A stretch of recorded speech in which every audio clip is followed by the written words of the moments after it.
Jean-Pierre est ouvrier chez PSA à Poissy. Vas-y Jean-Pierre, c'est à toi. Camarades et amis, la France va mieux. C'est ce qu'osait prétendre François Hollande en avril dernier pour le bilan de ses 4 ans de sa présidence.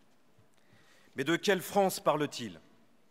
Si François Hollande parle de la France des grandes familles bourgeoises, comme les Bettencourt, les Muliez, les Arnault, les Peugeot et compagnie, qui ont vu leur fortune personnelle augmenter de 25% l'année dernière, il a raison.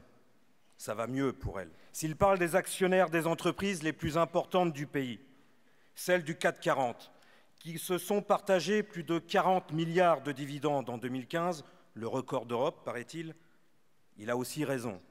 Ça va mieux pour eux.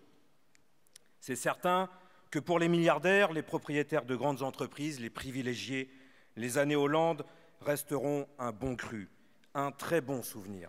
Mais s'il parle des dizaines de millions de femmes et d'hommes qui n'ont que leur salaire, leur allocation, leur pension ou même plus rien du tout pour vivre, au contraire, c'est devenu pire.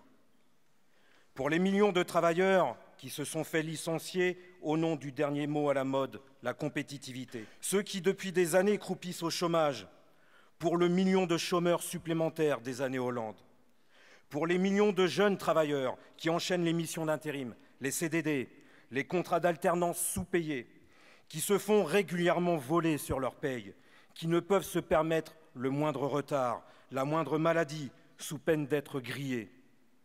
Pour les infirmières des hôpitaux publics, constamment sous-effectifs, et à qui le gouvernement veut supprimer des RTT au nom, là aussi, de la rentabilité.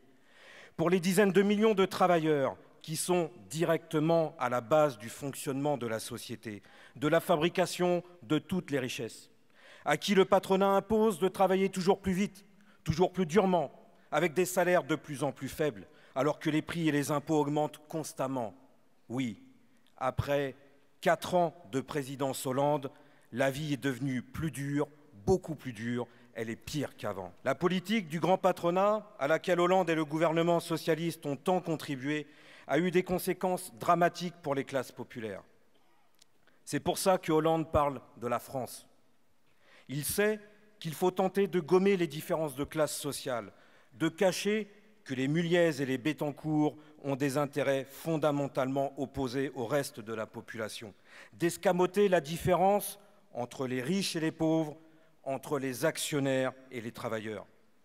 Et il n'est pas le seul. Tous les autres responsables politiques, ainsi qu'une véritable armée composée de journalistes, d'intellectuels, d'experts en tout genre, défendent l'idée, jour après jour, que non seulement nous aurions tous les mêmes intérêts, mais que ce qui est bon pour les entreprises, entendez par là ce qui est bon pour le patronat, est bon pour toute la société. Dans la campagne électorale qui s'ouvre, les Hollande, Sarkozy, Le Pen et même Mélenchon vont nous dire la même chose. Ils vont nous parler de la France, de la patrie, de la nation. Ils vont nous vanter leurs recettes miracles pour, comme ils disent, sortir la France de la crise. Mais derrière ce vocabulaire, ce qu'ils défendent en réalité, ce sont les intérêts du grand patronat, les intérêts des riches. Face à eux, il est essentiel que ceux qui n'ont que leur salaire, leur allocation ou leur pension pour vivre fassent entendre leurs intérêts. Il est vital d'affirmer que les dizaines de millions de femmes et d'hommes qui font tourner par leur travail l'ensemble de la société ont des intérêts politiques et économiques à défendre. Oui, il s'agit dans ces élections de faire entendre un camp, le camp des travailleurs. Et ce camp des travailleurs, c'est nous tous qui n'avons pas de capitaux pour approprier le fruit du travail des autres, qui n'avons que notre salaire pour vivre. Nous tous, en activité ou au chômage, en passant de l'un à l'autre au bon vouloir de la classe capitaliste qui dispose de notre vie. Nous tous, y compris les anciens, les retraités, usés par des années d'esclavage salarial à qui leur pension ne permet souvent que de survivre. Eh bien, faire entendre ce camp, le camp des travailleurs, c'est tout le sens de la candidature de notre camarade Nathalie Arthaud.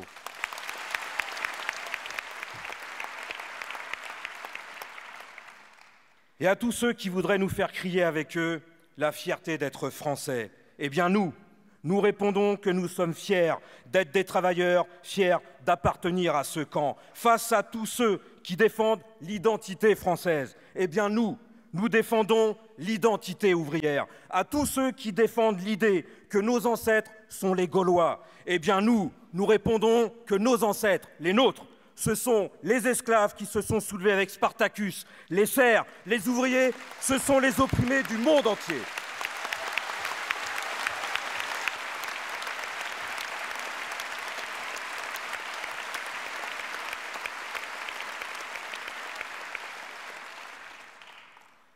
La vérité, c'est que la société est bel et bien divisée en deux camps aux intérêts radicalement opposés. Dans ces élections, faire entendre le camp des travailleurs sera la seule façon de s'opposer clairement, politiquement, à tous les défenseurs des intérêts patronaux, qu'ils soient de gauche comme de droite. Ce sera aussi l'occasion de faire en sorte que le plus grand nombre possible de travailleurs en soient conscients.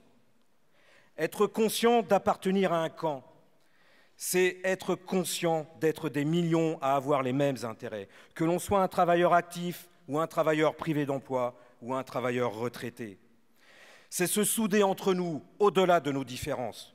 C'est faire bloc en ayant conscience que l'on soit français, immigré ou d'origine immigrée, que l'on soit femme de ménage ou ingénieur, que l'on soit en intérim, chômeur ou en CDI, que l'on travaille dans les services publics ou dans le privé, que l'on soit pilote d'avion ou ouvrier sur chaîne, oui, nous avons tous les mêmes intérêts politiques et économiques à défendre face à nos patrons et aux gouvernements qui les servent. En un mot, c'est avoir conscience d'appartenir à la classe ouvrière.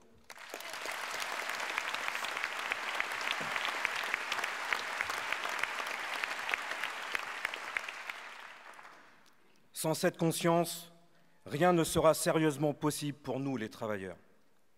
Avoir conscience d'appartenir à un camp n'a de sens que si l'on a conscience qu'il s'oppose à un autre camp, avec des intérêts diamétralement opposés, celui du patronat et de la bourgeoisie. C'est avoir conscience qu'entre ces deux camps, il n'y a pas d'entente possible, mais seulement des rapports de force. Nous avons vécu avant l'été une mobilisation de 4 mois contre la loi travail. Cette mobilisation a fait suite à 4 longues années d'attaques incessantes du gouvernement contre le monde du travail, sans que les directions des confédérations syndicales ne les dénoncent et ne les combattent sérieusement. Depuis le début de la présidence Hollande, elles n'ont jamais expliqué aux travailleurs que non seulement on ne pouvait pas compter sur ce gouvernement, mais qu'il serait un véritable adversaire. Rien n'a été fait pour armer moralement les travailleurs et les préparer à combattre le gouvernement. Et le gouvernement socialiste en a profité pour dérouler sa feuille de route qui consistait à satisfaire les revendications du patronat, de l'ANI à la loi Rebsamen, du pacte de responsabilité à la loi Macron. Et peu importe si au fil des mois, la popularité du gouvernement et de Hollande dégringolait. Le personnel politique, de gauche comme de droite, une fois au pouvoir, n'est pas là pour être populaire, mais pour être efficace et remplir sa mission, assurer le patronat qu'il sera servi et bien servi. Dans ce régime capitaliste, c'est à cela et à cela seulement que servent les dirigeants élus. Ils sont là pour être de bons serviteurs, avec une durée de vie politique plus ou moins limitée, car le patronat n'a pas beaucoup d'égards envers ses larbins. Une fois qu'ils sont en place, ils ont 5 ans pour faire le travail et leur sort ensuite n'intéresse aucunement leur donneur d'ordre. Quand un serviteur du patronat fait bien son travail, comme l'a fait Hollande, il a toutes les chances de se retrouver grillé pour longtemps, détesté par ceux qui l'ont élu. Mais être grillé, c'est précisément la fonction d'un fusible. Et ces hommes et ces femmes politiques ne sont finalement que ça, des fusibles que le patronat utilise, grille et remplace.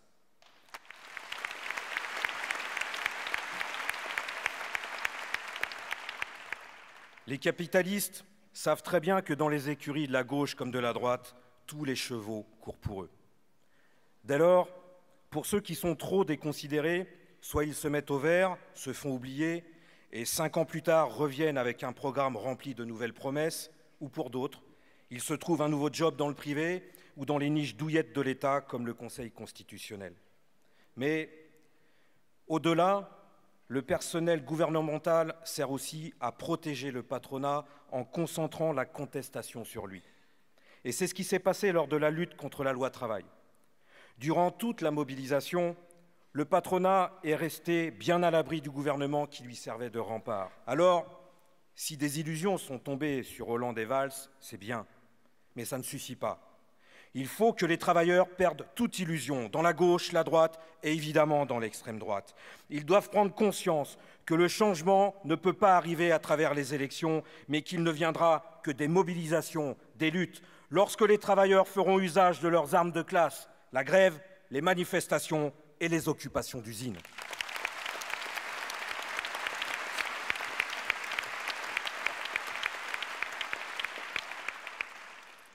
Il aura fallu donc attendre 4 années pour voir la CGT et FO accepter de mener la lutte contre le gouvernement et assister à un éveil d'une fraction des travailleurs. Eh bien, il faut espérer que cette lutte laissera des traces dans les têtes et que ceux qui ont participé aux manifestations et aux grèves aient retrouvé confiance dans leur force collective et qu'ils trouveront le moyen d'entraîner la prochaine fois ceux qui ont hésité. Il faut espérer que les travailleurs se rappelleront à l'avenir que quel que soit le gouvernement qui gère les affaires de la bourgeoisie, c'est toujours nous, les travailleurs, qui faisons tout tourner et que si nous le décidons, nous avons aussi le pouvoir d'imposer nos volontés. Le mouvement contre la loi travail n'a pas été assez puissant pour faire reculer le gouvernement, certes. Mais une bataille perdue n'est pas la fin de la guerre et la guerre, elle continue. Les patrons, eux, le savent très bien. Quand ils perdent une bataille, quand la lutte de classe menée par les travailleurs les oblige à reculer temporairement, ils ne renoncent pas. Ils ne se disent jamais que tout est fini. Ils s'accommodent de leur défaite le temps qu'il faut. Mais tôt ou tard, ils reviennent toujours à l'attaque pour regagner le terrain perdu. Au fil des années, depuis les débuts du mouvement ouvrier, le patronat a dû céder sur bien des choses.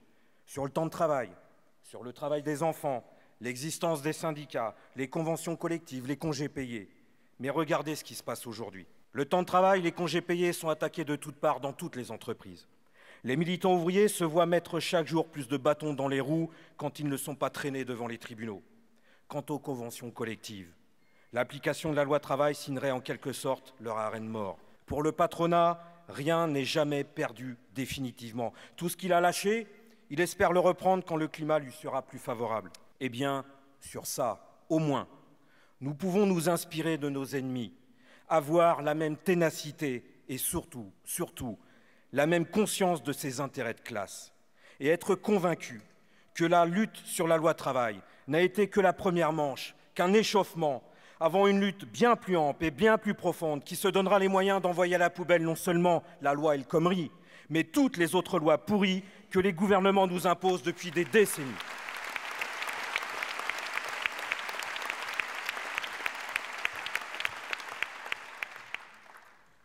Il est juste et légitime, évidemment, de combattre ces lois, mais cela ne doit pas nous faire perdre de vue que les lois ne sont, au fond, que la surface des choses. Les lois ne sont que l'expression juridique des rapports de force à un moment entre le patronat et la classe ouvrière. Ces lois ne sont que la généralisation et la légalisation des pratiques quotidiennes du patronat, qui veut simplement se mettre à l'abri en faisant inscrire dans la loi ce qu'il fait partout. Les accords d'entreprise, il y a longtemps que ça existe. Il n'y a pas eu besoin d'attendre la loi El Khomri pour voir à Continental ou à la Smart les patrons demander aux travailleurs de choisir entre la baisse des salaires et la hausse du temps de travail. Les patrons savent très bien que les conventions collectives peuvent donner un sentiment d'unité aux travailleurs d'une même branche. Et ils ont toujours voulu briser cela, avec des accords entreprise par entreprise qui isolent les travailleurs les uns des autres. Alors, il n'y a bien sûr aucune raison de ne pas se battre de toutes ses forces contre des reculs législatifs. Mais au-delà de ces mobilisations, nous devons avoir conscience que c'est tous les jours, sur nos lieux de travail, que le patronat mène la guerre aux travailleurs et que les travailleurs doivent se préparer à riposter. Le capitalisme, ce système basé sur l'exploitation de l'homme par l'homme, ce n'est pas au gouvernement et encore moins au Parlement qu'il se décide ni qu'il se dirige. Les gouvernements, les parlementaires, ils ne sont là que pour mettre de l'huile dans les rouages, faciliter le travail au grand patronat. Mais derrière ce paravent démocratique, Il y a l'appareil d'État de la bourgeoisie, son armada de hauts fonctionnaires non élus, ses CRS, sa police, son armée, sa justice, ses prisons. Il est là pour préserver ce système de domination sur l'ensemble de la société, y compris, si besoin, par la violence. Tous les travailleurs vivent au quotidien la guerre de classe menée par le patronat contre le monde du travail. Ce sont les ouvriers physiquement détruits par les cadences, parfois reconnus handicapés à 35 ans. Ce sont les employés transformés en machines à répondre au téléphone sur les plateaux téléphoniques, en machines à traiter des dossiers toujours plus vite. Tout ce que la société compte de travailleurs est touché à un degré ou à un autre par cette guerre menée au nom du profit, y compris dans la fonction publique, où le personnel soignant des hôpitaux, les enseignants, les postiers, les cheminots voient leurs conditions de travail se dégrader jour après jour parce que l'État doit économiser sans cesse plus d'argent pour le jeter dans les caisses du patronat. Et tout cela pourquoi? Tout cela parce que depuis 40 ans, le capitalisme connaît une crise économique d'une longueur jamais vue auparavant, parce que rien ni personne ne peut en venir à bout et que malgré tout, dans cette situation où le marché et la croissance sont atones, il faut, coûte que coûte, maintenir les taux de profit des capitalistes. Bien sûr, tout au long de ces 40 années, la bourgeoisie a trouvé des moyens de substitution pour bâtir ou consolider des fortunes colossales, en se tournant notamment vers la finance. Mais il ne faut pas pour autant oublier un aspect fondamental. C'est que si les opérations de spéculation financière permettent à quelques bourgeois de gagner des millions ou des milliards en une nuit, elles ne créent pas le moindre centime de richesse à l'échelle de la société. Les richesses et les profits, c'est dans les entreprises qu'ils se créent, là où des bataillons de travailleurs les produisent. Cela s'appelle l'exploitation. Et c'est quelque chose qui ne changera jamais tant que le monde sera capitaliste. Les travailleurs reçoivent sous forme de salaire bien moins de richesses qu'ils n'en produisent, et le reste est récupéré, volé par les patrons. Et depuis que l'exploitation capitaliste existe, les patrons essayent toujours de trouver des moyens pour l'aggraver, c'est-à-dire pour augmenter la part qu'ils volent aux travailleurs. Ce combat, parce que la crise se prolonge et s'approfondit, est une question de survie pour les capitalistes. Et c'est la raison pour laquelle ils cherchent, trouvent et imposent tant de moyens pour aggraver l'exploitation. De ce point de vue, l'exemple du groupe PSA où je travaille est édifiant. Vous avez tous entendu que ce groupe, qui était prétendument au bord de la faillite il y a 4 ans, fait maintenant des bénéfices énormes. 1,2 milliard d'euros rien que sur les 6 premiers mois de l'année 2016. Et les journalistes économiques et les politiciens se gargarisent sur la nouvelle stratégie du groupe, la nouvelle vision de ses dirigeants. Ça, c'est du baratin. La vérité, c'est que c'est en supprimant 17 000 emplois en 4 ans et en arrivant à faire produire à ceux qui restent plus de voitures qu'avant que ces bénéfices ont été réalisés. Un chiffre. En 2010, le groupe PSA dépensait 6,3 milliards d'euros pour payer les salaires. En 2005, la masse salariale était de 5,2 milliards, soit 1 milliard d'euros en moins. Pour obtenir ce résultat, au-delà de la fermeture de PSA Aulnay et des 17 000 emplois supprimés sur le groupe, ce sont des salaires bloqués depuis mars 2012. Ce sont des primes qui ont été supprimées ou rabotées, les heures supplémentaires obligatoires qui ne sont plus payées. Récemment, le PDG de PSA, Carlos Tavares, lui qui s'est tranquillement augmenté son salaire en 2015 de 100%, a décidé de s'attaquer au salaire des travailleurs d'équipe de nuit, trop coûteux pour lui. Il voudrait imposer des contrats à temps partiel. Le travailleur de nuit serait payé sur une base de 28h30 par semaine, mais travaillerait 35 heures. La différence serait soldée à la fin de l'année. Entre-temps, chaque mois, les salariés subiraient une perte sèche et brutale de près de 400 euros. Non seulement la rémunération globale des salariés a baissé, mais le temps de travail, le temps passé sur la chaîne augmente. À PSA, le patron a inventé la GJP, la garantie journalière de production. Le raisonnement patronal est extrêmement simple. Il nous embauche pour faire 364 voitures en 7 heures. Il lui faut ces 364 voitures, quitte à nous faire travailler plus longtemps dans la journée. La moindre panne amène un rattrapage minimum de 10 minutes. Ces 10 minutes sont d'abord prises sur les 31 minutes de la pause repas. Imaginez 5 secondes. Il ne vous reste que 21 minutes pour aller vous laver les mains, aller aux toilettes, faire chauffer votre gamelle au micro-ondes, l'avaler au bord de la chaîne et à la sonnerie, courir pour reprendre votre poste. Si les pannes sont plus importantes, en plus des 10 minutes prises sur la pause repas, ce sont 10, 20, 30 minutes supplémentaires à la fin de l'équipe, en étant évidemment prévenu qu'au cours de la journée, que vous serez libéré 30 minutes plus tard. Quant à l'intensité du travail, elle a explosé. Dans toutes les usines, le patron a bouleversé l'approvisionnement des pièces sur les bords de chaîne en réduisant à l'extrême la taille du conditionnement pour les rapprocher au plus près de l'ouvrier de chaîne.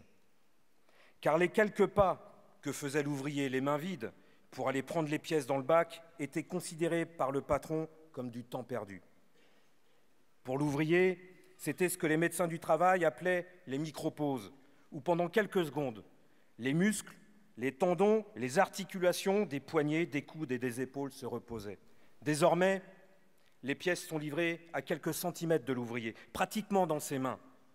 Ce temps gagné à chaque poste, mis bout à bout, a eu comme conséquence la suppression de dizaines de postes le long de la chaîne. C'est avec ces méthodes que les patrons, dans toutes les usines, obtiennent une production équivalente, voire supérieure, avec moins de travailleurs. Au final, ce sont des millions d'euros qui sortent directement des muscles de chaque ouvrier. Oui, quand on dit que l'ouvrier fabrique le profit avec sa sueur et ses muscles, ce n'est pas une formule, c'est la réalité. Et je cite des exemples à PSA que je connais bien, mais mes camarades de Toyota et de Renault qui sont à cette tribune pourraient raconter exactement la même chose. Comme à Renault Maubeuge, dont un directeur se vantait dernièrement dans la presse, je cite, de réussir à produire 100 voitures par ouvrier et par an contre une moyenne nationale de 60. C'est comme ça que les patrons gagnent leur argent. Si les politiciens bourgeois écrivent et votent des lois anti-ouvrières, c'est pour aller justement dans ce sens. C'est parce qu'ils ne décident pas de la politique du patronat, ils l'exécutent. Les lois votées ne décident pas des conditions de l'exploitation, elles se contentent de les codifier. Mais quelles que soient les lois et les politiciens qui passent, l'exploitation capitaliste continue sur les lieux de travail, dans les entreprises, et tout ce qui se passe dans le reste de la société dépend fondamentalement du rapport de force entre les travailleurs et les patrons. Avoir tout ça en tête, même dans une période de campagne électorale, peut-être surtout dans une période de campagne électorale, est indispensable. Parce que cela permet de comprendre et de savoir que le prochain pantin qui sera élu à l'Élysée ne changera pas notre sort à nous, les travailleurs. Avant d'arriver à l'Élysée, il aura déjà été prendre sa feuille de route auprès du patronat pour l'appliquer servilement. Car ce ne sont pas les élections qui permettront de changer la situation. C'est seulement l'intervention directe des travailleurs à l'endroit même où se joue l'exploitation, c'est-à-dire dans les entreprises. Alors, nous dirons pendant ces élections, comme nous le disons tous les jours de l'année, que les reculs que nous subissons depuis des décennies n'affaiblissent en rien la force fondamentale qui est celle de la classe ouvrière. Sans les travailleurs, la société s'effondre. Sans les travailleurs, rien ne peut fonctionner. Si le patronat est fort aujourd'hui, ce n'est en aucun cas parce que la classe ouvrière serait devenue plus faible. Non, c'est parce qu'il lui manque la conscience de ses intérêts et la confiance dans sa propre force. Eh bien, camarades, nous serons présents dans cette élection à travers la candidature de notre camarade Nathalie Arthaud pour marteler cette idée-là. Ce que nous résumons par le slogan « Faire entendre le camp des travailleurs », ça veut dire tout ça. Alors pendant des mois, pendant tous ces mois qui viennent, j'espère que nous serons de plus en plus nombreux à être convaincus et à convaincre autour de nous que voter pour Nathalie Arthaud, c'est dire qu'on ne croit plus dans les discours et les promesses des politiciens bourgeois. C'est dire qu'on n'attend plus que la résolution des problèmes se fasse par en haut, que l'on sait qu'aucun sauveur suprême ne va venir résoudre la crise et le chômage. C'est dire que l'on est convaincu qu'il faut s'en prendre aux fauteurs de crise, de misère et de chômage qui sont les grands patrons, la grande bourgeoisie, le capitalisme. Et c'est dire que l'on garde chevillée au corps, cette confiance inébranlable dans la capacité des travailleurs à mener à l'avenir ce combat. Alors, bon courage à vous tous, à nous tous pour mener cette campagne. Vive le camp des travailleurs, vive le communisme.